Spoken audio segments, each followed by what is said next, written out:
अस्सलाम वालेकुम रहमतुल्लाहि वबरकातुह। तो मैं स्टार्ट कर रही हूँ ब्लॉग ज़ोहर की नमाज़ से।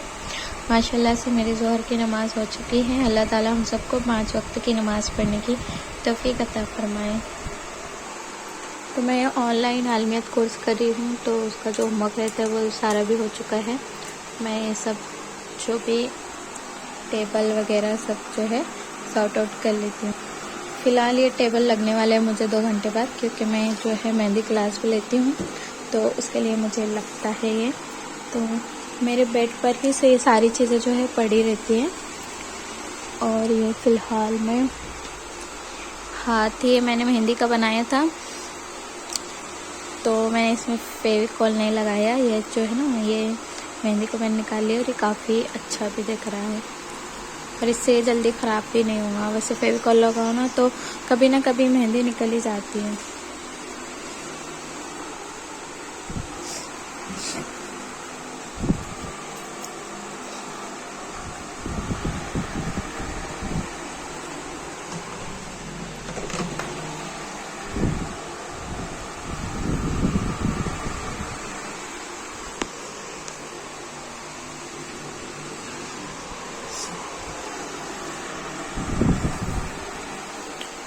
और ये मेरा ट्राइपॉड जिससे मैं जो है कभी कभार जो वीडियो शूट करती हूँ। और ये कपड़े पड़े हैं इस तरीके के लिए। और आजकल जो है ना मेरी बेटियों को शौक़ हुआ है, वो भी हिजाब बांधना चाहती हैं, तो हमेशा ओढ़नी वगैरह उनको लगती रहती हैं। खैर, और ये अच्छी बात भी होती है कि जिस तरह से वालिदैन जो है परफॉर्म करते हैं ना रोज़ाना की ज़िंदगी में, तो उसका असर सबसे ज़्यादा माँ का असर तो बेटियों पर पड़ता ही है। तो वह जिस तरह से अपनी माँ को देखेगी तो वो भी वैसे ही करना चाहेगी। इसलिए मैं हमेशा कहती हूँ मेरी बातों में भी और कहीं भी कि एक माँ का दीनदार होना भी बहुत ज़रूरी है। तो चलते हैं अभी। तो यहाँ पर ना दोपहर का टाइम है और सुबह में तो मैं नाश्ते के लिए भिंडी बनाई थी, मसाला भिंडी, तो वो तो है पड़ी हुई। अब देखते हैं थोड़ा बहुत कुछ भी बना लेते हैं। सोच रही हूँ बेसन बनाने का। और ये हमारे लव बर्ड है और ये गिलास नहीं, गिलास का बाप है। बहुत ही बड़ा गिलास है, इसके ये 4 गिलास है और इसके साथ एक जग भी है। तो चलिए बेसन बना लेते हैं। यहाँ पर मैंने प्याज कोतमीर जो है काट लिए, बेसन में भी हल्दी नमक डाल दिया और अब मैं इसका पानी से घोल बना लूँगी।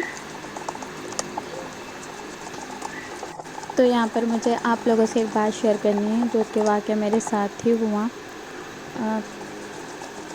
यूँ हुआ कि मैं जब मेहंदी सिखाती हूँ तो लड़कियाँ, बहुत सी लड़कियाँ आती हैं। मेरी 2 बेटियाँ हैं, वो भी घर में रहती हैं। तो मैं इस बात से आपको ये बताना चाह रही हूँ कि देखिए मुआशरे का जो है, मुआशरे के माहौल का असर कैसे अपने बच्चों पर या हमारे और आपके बच्चों पर पड़ता है। ज़रूरी नहीं है माँ से ही बच्चा बिगड़े या माँ की तरबियत से ही बच्चा एक अच्छा इंसान बने, जबकि आस पास के माहौल का और मुआशरे का भी अच्छा होना बहुत ज़रूरी होता है। तो हुआ यूँ कि जुमा का दिन था और मैं मेरी बच्ची को जो है स्कूल जाना था, उसको नहलाकर उसके यूनिफॉर्म पहनाकर उसके नाखून काटने बैठ गई। तो जब उसके अंगूठे का नंबर आया तो वो रो रही थी और कह रही थी कि नहीं अम्मी, मेरे अंगूठे का नाखून मत काटिए। मैं हैरान हो गई कि इससे पहले तो इसने कभी ऐसा नहीं किया और कह रही थी कि मुझे ये बड़ा करना है। तो मुझे अचानक मतलब एक 2-3 दिन पहले ही ये वाक़या हुआ था कि बात याद आई कि मेहंदी सीखने जो लड़कियां आती हैं उनमें से बहुत से के नाखून जो है आजकल फ़ैशन है। और आप जानते होंगे फ़ैशन है अंगूठे का नाखून बड़ा करना या 10 उंगलियों के नाखून जो लड़कियां बड़े रखती हैं। तो वो एक लड़की के पास बैठी, उसके नाखून बड़े थे। अब वो रोज़ आते जाते हैं तो एकदम वो जो है फ्रेंडली हो गई है, दीदी बाजी कहती है।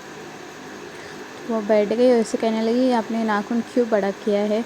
हमारे मदरसे के बाजी तो मारते हैं, हर जुमा को चेक करते हैं, ये अच्छी आदत नहीं होती। उससे ऐसे कहने लगी तो उसने कहा कि मुझे अच्छा लगते हैं बड़े नाखून, शौक़ है। तो उस वक्त मैंने उस लड़की को टोका भी कि नहीं, नाखून काट लेने चाहिए, इसके बहुत से नुकसानात भी है। और अगर 40 दिन हो गए और नाखून नहीं काटे तो वो मतलब हराम भी हो जाते हैं।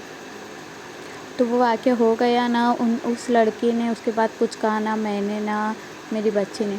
پر جب اس کے ناخن کاٹنے کی باری آئی تو وہ چیز اس نے میری بچی نے مطلب دماغ میں رکھی ہوئی تھی، اور میری بچی نہیں، ہر بچی دماغ میں شاید رکھتی ہو، ہم سوچ بھی نہیں سکتے، میری سوچ وہاں تک گئی بھی نہیں، پر جب اس نے ایسے ریئیکٹ کیا تو میری سوچ گئی، اور میں سوچنے پر مجبور ہو گئی کہ ہم چاہے بچے کو کتنا بھی مطلب تربیت دے لے، پر جب وہ باہر کے ماحول میں جاتے ہیں، جیسے اسکول مدرسہ جانے والے ہو جاتے ہیں، تو وہ بہت جلدی معاشرے کے جو ماحول کو کیپچر کرتے ہیں، تو ہمیں ہمارے ساتھ ساتھ اپنے معاشرے کی بھی فکر کرنی چاہیے۔ اگر ہم دیندار ہیں تو ہم کہیں بھی جو بھی لوگوں کے ساتھ ہمارا اٹھنا بیٹھنا، گلی محلے میں کہیں بھی گئے تو دین کی بات، بھلائی کی بات ہمیں تھوڑی بہت کیوں نہ ہو پھیلانی چاہیے، کیونکہ معاشرے کا بھی ہمارے بچوں پر اور ہم پر جو ہے بہت اثر پڑتا ہے، ہم کتنے بھی دیندار ہو۔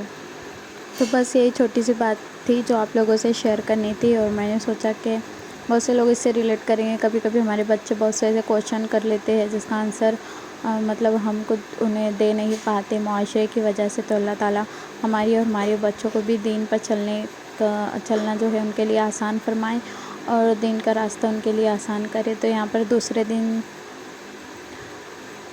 جو ہے اسی دن جمعہ تھا، تو میں پڑھ رہی تھی سورہ جمعہ، اور ہر کسی کو ہر ہفتے سورہ جمعہ، سورہ کہف جو ہے پڑھنا چاہیے، اور زیادہ سے زیادہ درود شریف پڑھنا چاہیے۔ اللہ تعالیٰ کہنے سننے والے دونوں کو جو ہے عمل کی توفیق عطا فرمائے۔ تو بس یہی کچھ باتیں تھی۔ اگر ولاگ آپ کو اچھا لگا اور پسند آیا، یا میری بات سے آپ کچھ ریلیٹ کرتے ہو، تو آپ اپنا جو ہے اپنا مشورہ بھی اس ویڈیو کے کمنٹ میں جو ہے دے سکتے ہیں۔ السلام علیکم۔ سورہ کہف ہے پارہ نمبر 15، رکوع 12۔